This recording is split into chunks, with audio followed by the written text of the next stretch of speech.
नमस्कार। उत्तर प्रदेश में करीब करीब आधा चुनाव खत्म हो चुका है। उत्तर प्रदेश के चुनाव, पंजाब में हुई पोलिंग, साथ ही साथ गोवा और उत्तराखंड पर बात करने के लिए इस वक्त हमारे साथ मौजूद हैं भारतीय जनता पार्टी के राष्ट्रीय अध्यक्ष जगत प्रकाश नड्डा। नड्डा जी, स्वागत है आपका। मैं शुरुआत करता हूं पंजाब से, जहां पर 5 पार्टियों के बीच में बड़ा जबरदस्त संघर्ष हुआ। आप ये बताएं कि आपकी रिपोर्ट्स क्या आ रही हैं? क्या पंजाब में आपके हिसाब से किसी एक पार्टी को बहुमत मिलने वाली है या हम एक हंग असेंबली की तरफ बढ़ रहे हैं? देखिए, सबसे पहली बात तो यह है कि अगर आप पंजाब को भारतीय जनता पार्टी की दृष्टि से देखें तो मैं तो ये मानता हूं कि भारतीय जनता पार्टी को ये पहली बार मौका मिला कि वह पंजाब में एक तरीके से जिसको कहते हैं कि सही तरीके से चुनाव लड़ने के लिए। इससे पहले हम गठबंधन में चुनाव लड़ते थे, 117 सीटों में हम 23 सीटों पे सीमित हो जाते थे, वो भी शहर के कुछ इलाके में। तो भारतीय जनता पार्टी और भारतीय जनता पार्टी का सिंबल और भारतीय जनता पार्टी का नेतृत्व रियली पंजाब में अपने को एक्सपैंड नहीं कर पा रहा था।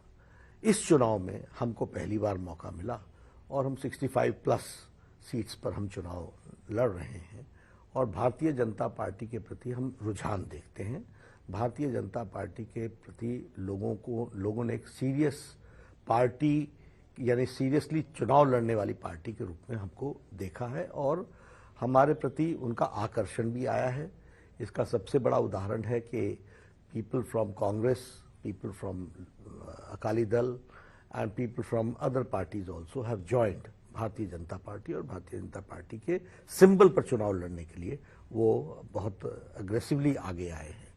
जहां तक पंजाब के चुनाव का नतीजा कहने का सवाल है, हम बेहतर करेंगे, लेकिन यह जो 5 पार्टियों के बीच में जो चुनाव हुआ है, मुझे लगता है कि इसमें कुल मिलाकर के किसी को भी कोई स्पष्ट मैंडेट दिख नहीं रहा है और एक हंग असेंबली की तरफ ही जाने की स्थिति दिखती है। अगर किसी एक पार्टी को पूर्ण बहुमत नहीं मिलता, ऐसे में क्या भारतीय जनता पार्टी अपने पूर्व साथी अकाली दल के साथ अलायंस करने के बारे में फिर सोचेगी? क्योंकि चुनाव खत्म होने के बाद अमृतसर ईस्ट के अकाली कैंडिडेट बिक्रम मजीठिया का बयान आया कि हाँ, ये तो हमारे पुराने दोस्त रहे हैं, हम बीजेपी से अलायंस अगर जरूरत पड़ती है तो उसके बारे में सोच सकते हैं। आप क्या सोचते हैं?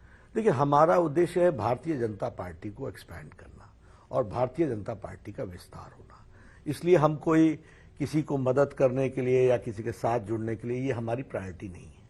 हमारी प्रायोरिटी पंजाब में भारतीय जनता पार्टी का कमल का निशान पहुंचे और उसमें कोई रुकावट ना आए, ये हमारा उद्देश्य होगा। लेकिन हम कोई अलायंस करेंगे या किसी के साथ, पहले भी मैंने कहा था आपसे कि हम किसी को भेजते नहीं हैं और हम किसी से दूर होते नहीं हैं, लेकिन हम फिर किसी के पास नजदीक जाए ये इसकी भी आवश्यकता नहीं है। हमारी प्रायोरिटी इस वक्त पंजाब में भारतीय जनता पार्टी, और मैं पार्टी का अध्यक्ष हूं, मेरी ये जिम्मेवारी है कि जमीनी स्तर पर पार्टी मजबूत हो, इसके लिए हम। मैं समझा नहीं, क्या पोस्ट पोल अलायंस का अकाली दल के मुझे साथ संभावनाएं कम दिखती हैं। हम पार्टी को एक्सपैंड, होता क्या है जब अलायंस होता है तो 10 चीजें उसके आउटकम्स होते हैं। We want to go independently in Punjab और भारतीय जनता पार्टी मजबूत हुई। तो अगर हंग हाउस आता है तो क्या आपको लगता है कि राष्ट्रपति शासन की सूरत बन सकती है? ये नहीं, ऐसा तो नहीं है। डेमोक्रेटिक पार्टीज अपने अपने तरीके से कुछ ना कुछ करेंगी, लेकिन हमारा उद्देश्य किसी की सरकार बनाना या ये नहीं होगा। हमारा उद्देश्य पार्टी को एक्सपैंड करना होगा। ये कहा जा रहा है कि अगर आम आदमी पार्टी पंजाब में अच्छा प्रदर्शन करती है तो ये बीजेपी के लिए वर्स्ट केस सिनेरियो है कि बीजेपी कतई नहीं चाहेगी कि दिल्ली के बाद आपकी एक दूसरे राज्य में सरकार बन जाए। ऐसा है क्या? नहीं, देखिए, हम पॉजिटिव नोट पर चुनाव लड़ते हैं, हम नेगेटिव नोट पर चुनाव नहीं लड़ते हैं और हम किसी को छोटा करने के लिए नहीं लड़ते, हम इशू बेस्ड चुनाव लड़ते हैं। इसलिए कोई हमारी ऐसी स्ट्रैटेजी इस तरीके से नहीं होती है। लेकिन हाँ, बॉर्डर स्टेट है, बॉर्डर स्टेट की अपनी जिम्मेवारियां हैं जिसको निभाना है और एक राष्ट्रीय पार्टी के रूप में हमको भी वो निभानी पड़ेगी। है तो बड़ा हाइपोथेटिकल क्वेश्चन, इसलिए आज की डेट में मैं इस पर कोई टिप्पणी नहीं कर सकूंगा और हमारे वरिष्ठ नेता इस पर सारी चीजों को एक बार पार्लियामेंट्री बोर्ड में सारी चीजों को डिस्कस करेंगे। लेकिन आज हम सिर्फ इतना ही कह सकते हैं कि neither we go forward with a negative mindset nor we compromise on the national interest. इसके बीच की जो स्थिति होती है उसको हम लेकर के चलेंगे, इन दोनों बातों को ध्यान में रख करके चलेंगे।